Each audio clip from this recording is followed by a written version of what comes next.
विशाल model, यानी कि ऐसा मॉडल जिसकी चर्चा हर जगह हो रही है, हर देश में हो रही है। यानी कि हम बात कर रहे हैं ब्रिटेन की, क्योंकि ब्रिटेन में अब प्रधानमंत्री की रेस जो है वो काफी तेज चल रही है।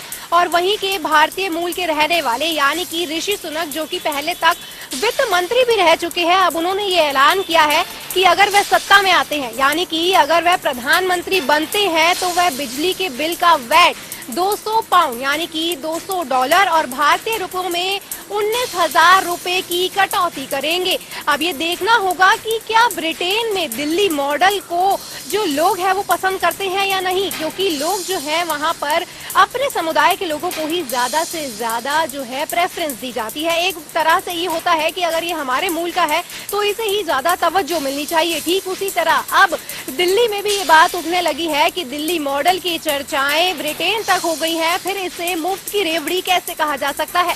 वही बात की जाए केजरीवाल की, तो मुख्यमंत्री अरविंद केजरीवाल ने ट्वीट कर ये बता दिया है कि ये फ्री की रेवड़ी नहीं है, क्योंकि इसका जो उपयोग है वो ब्रिटेन में भी किया जा रहा है। और बात भी बिल्कुल ठीक है, क्योंकि फ्री शिक्षा, फ्री बिजली का बिल होना एक बेसिक नीड होती है, जो बाहर के देशों में तो पूरी होती ही है, लेकिन दिल्ली में ये होना मुश्किल था। लेकिन उसके बाद से ये दिल्ली में भी देखा जा रहा है। और अब जब ऋषि सुनक ने ये खुद ऐलान कर दिया है कि वह खुद जब पीएम पद की रेस में सत्ता में आते हैं, तो वह जरूर 200 पाउंड बिजली जो टैक्स है, जो वैट है, उसमें कटौती करेंगे। तो देखना दिलचस्प होगा कि आखिर केंद्र की सरकार, मोदी सरकार, इस पर क्या कुछ बयां करती है।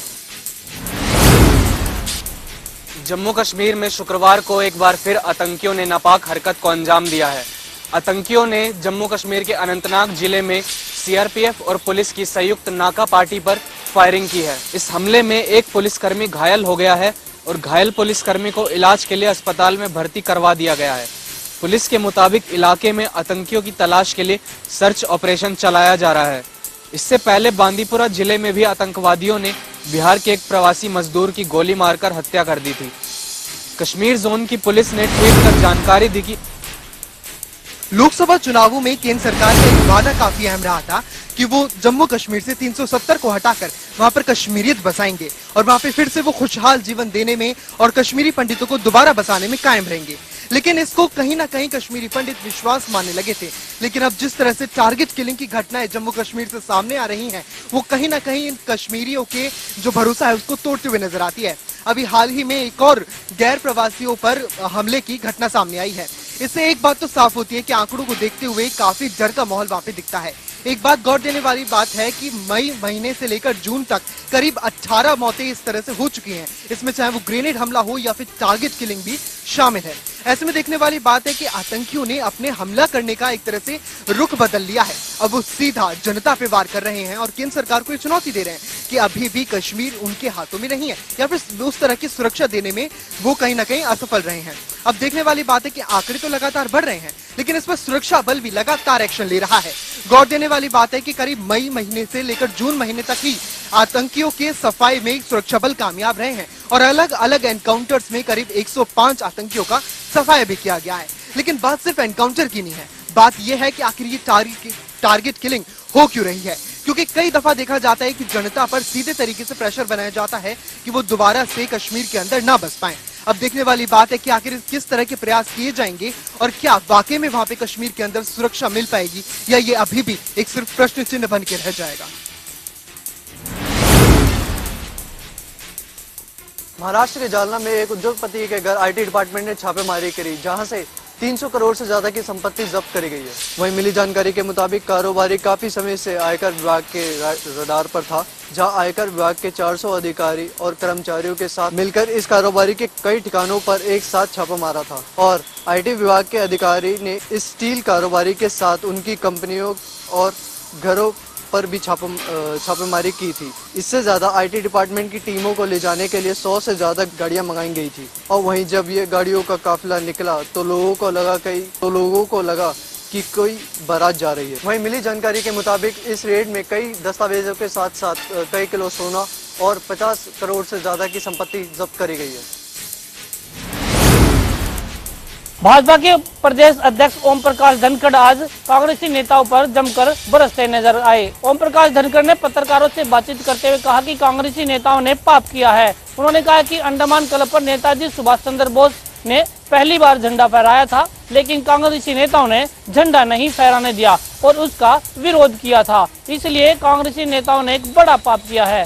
साथ ही उन्होंने कहा कि यदि कांग्रेस चाहती तो आज भगत सिंह सुखदेव जैसे महान देशभक्त हमारे बीच में होते, लेकिन कांग्रेसी नेताओं ने ऐसा नहीं किया। साथ ही उन्होंने बिहार के मुख्यमंत्री रहे नीतीश कुमार पर भी निशाना साधा। उन्होंने कहा कि नीतीश कुमार अपने स्वभाव और आदत के अनुसार ही काम करते हैं और वह इस तरह से जाने जाते हैं।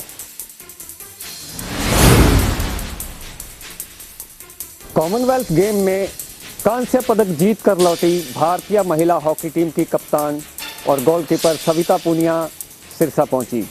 सिरसा के गांव कंगनपुर पहुंचने पर सविता पूनिया का महिलाओं द्वारा पुष्प वर्षा कर और ढोल नगाड़ों के साथ जोरदार ढंग से स्वागत किया गया।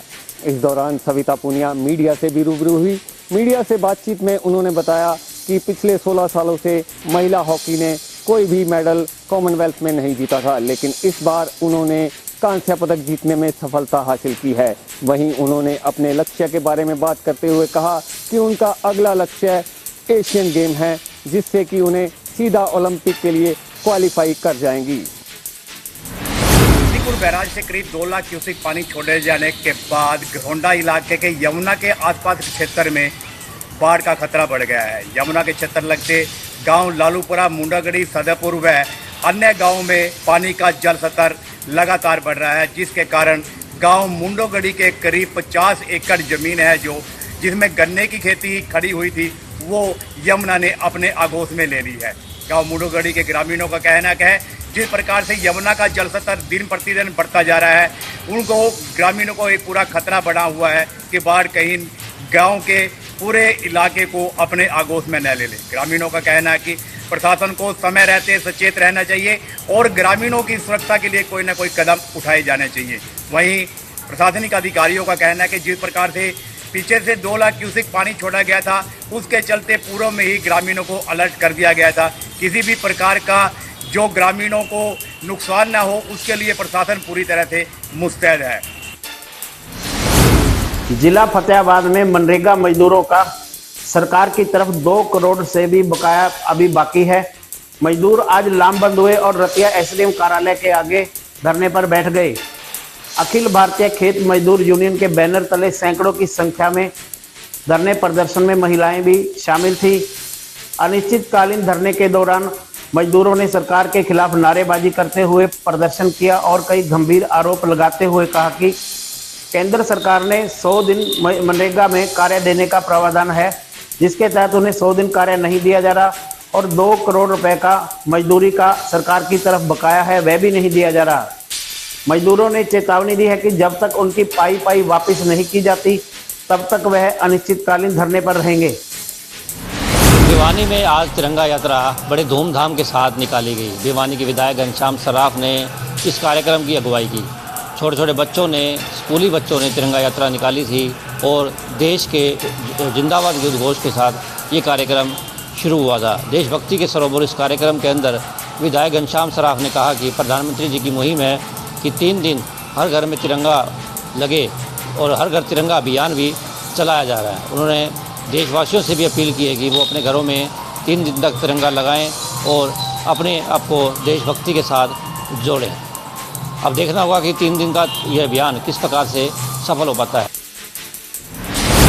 यमुनानगर में गुंडागर्दी रुकने का नाम नहीं ले रही। शहर में बदमाशों के हौसले इस कदर बुलंद हैं कि शरेआम लोगों से मारपीट करते नजर आते हैं। ऐसा ही एक मामला आज यमुनानगर के अर्जुन नगर कॉलोनी में देखने को मिला, जहां पर 3 युवकों द्वारा एक युवक की बहुत ही बेरहमी से पिटाई कर दी गई। बताया जाता है कि ये तीनों ही युवक गुंडा किस्म के हैं और पहले भी इनके खिलाफ कई मुकदमे दर्ज हो चुके हैं।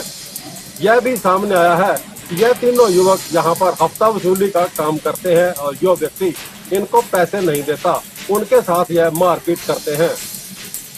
हालांकि एक व्यक्ति द्वारा मारपीट का वीडियो वायरल कर दिया गया, जिसके बाद पुलिस हरकत में आई और पुलिस का दावा है कि आरोपी को जल्द ही गिरफ्तार कर लिया जाएगा। लेकिन सबसे बड़ी बात यह है कि दहशत का आलम बने ऐसे लोगों को आखिर पुलिस कब इनकी नाक में नकेल डालेगी।